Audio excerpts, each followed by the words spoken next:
What determines the longevity of the relationship? There are a number of things here.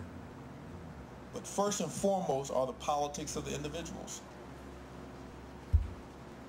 If you two don't have the same mission, then it ain't happening. It's just going to be strife. Every couple needs an umbrella mission, an umbrella philosophy, something that is greater than them, something that no matter how many tremendous trifles occur, something that no matter what happens, they will still be together, because this is more important. People used to ask, and I said, why, how, what allowed you all to stay together so long? I said, because first and foremost, African people were our priority.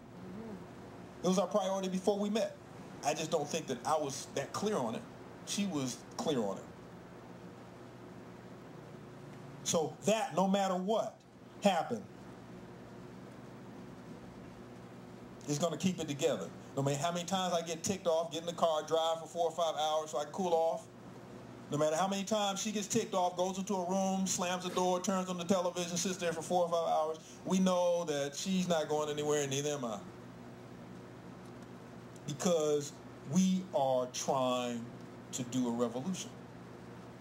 And that can't stand in the way. So the politics aren't in agreement, then the relationship isn't going to last. That applies to whoever, Negroes, lost souls, Euros, whatever. If the politics aren't on the same plane, then the relationship is not going to last. Politics have to be on accord. They have to be on accord. They determine the longevity of the relationship. You have to have the understanding.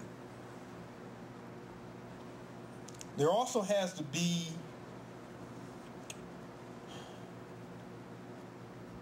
a joint vision that's a part of this, where you all understand, at least as warriors, African warrior scholars, you have to have a joint vision, and I believe there are 4 parts of this joint vision. Molefe Asante also has 4, and they're a little bit different.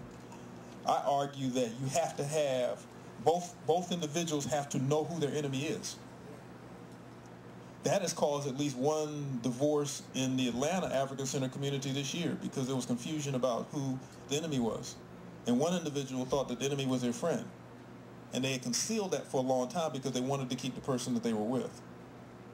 Deceit is ugly in relationships. It's real ugly. Secondly, they must believe in the rearing of African children.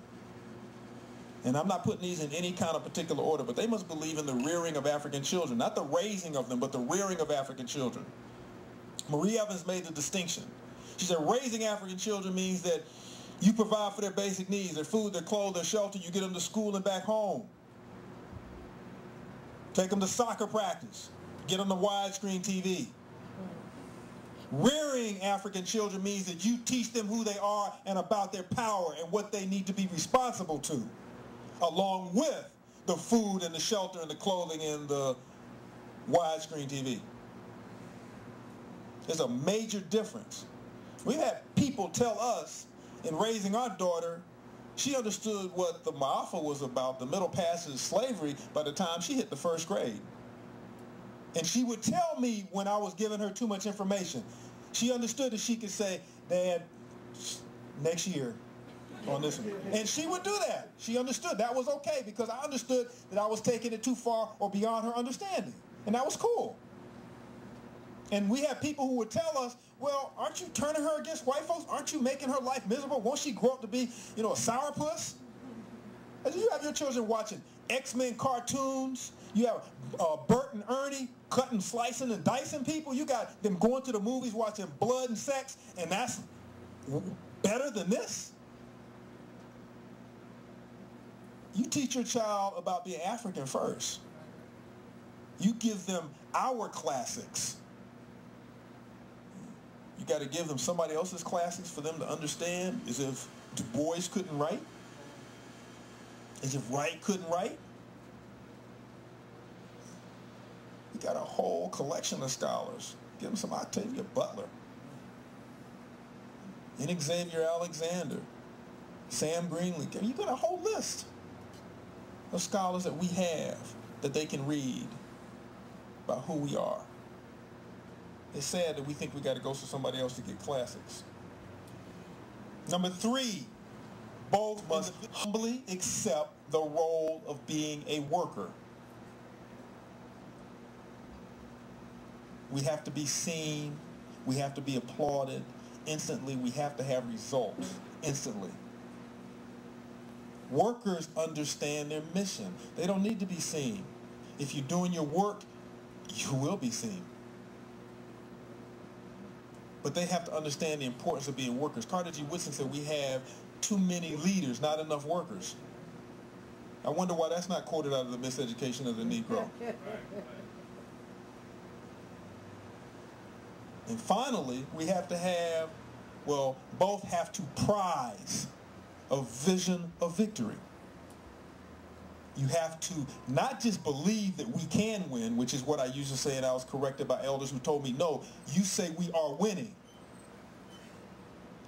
Most of your motivational speakers will tell you, you don't talk about or affirm that you're going to become a doctor. You don't affirm that you're going to become a lawyer. You don't affirm that you become an architect. You don't affirm that you're going to become a revolutionary. You say, I am an architect. I am a doctor. I am a lawyer. I am a revolutionary.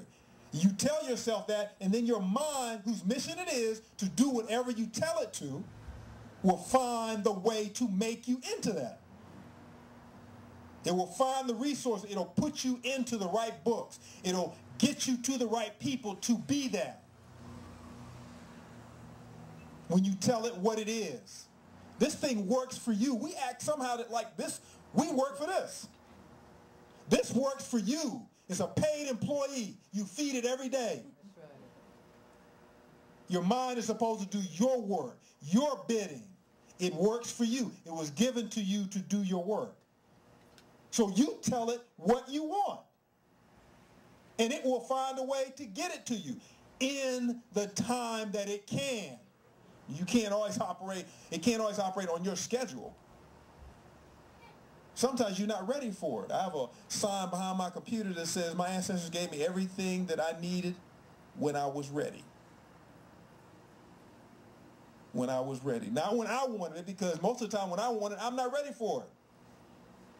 Just like a lot of brothers want polygamy, but they ain't ready. Mentally, financially, physically, spiritually, they're not ready. There's nothing wrong with that because that's part of our traditions, but most of us aren't ready. We're ready for maybe serial monogamy, more game playing, less boredom, but we're not ready for the responsibilities that come with that. I'm having a hard enough time handling one woman. Or should I say she's having a hard enough time handling me?